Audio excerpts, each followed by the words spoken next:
জেনে নিন, স্বয়ং জগন্নাথ দেবও চুরি করতে যেয়ে ধরা খেয়েছিলেন। একদা জগন্নাথ দেব তার এক ভক্ত রঘুদাস শ্রীর কাছে গিয়ে বললেন, পুরীর রাজার কাঁঠালের এক বড় বাগান আছে, তবুও আমায় কাঁঠাল ভোগ নিবেদন করে না। আমি পাকা কাঁঠাল খেতে চাই। চলো আজ রাতে আমরা রাজার বাগান থেকে কাঁঠাল চুরি করি। চুরি করে খাওয়ার মজাটাই অন্যরকম। রাতে রঘুদাসের সাথে জগন্নাথ দেব লুকিয়ে বাগানে ঢুকলো। প্রভু রঘুদাসকে বললেন, তুমি গাছে ওঠো, আমি নিচে দাঁড়িয়ে আছি। তুমি বড় কাঁঠাল নিচে ফেলো, আমি ধরে নেব।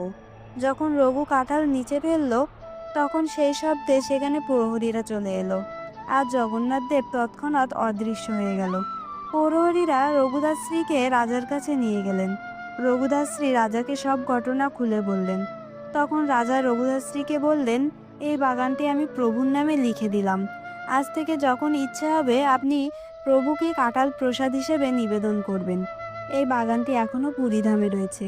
পুরীধামে দর্শন করতে গেলে অবশ্যই এই বাগানটি দর্শন করে আসবেন।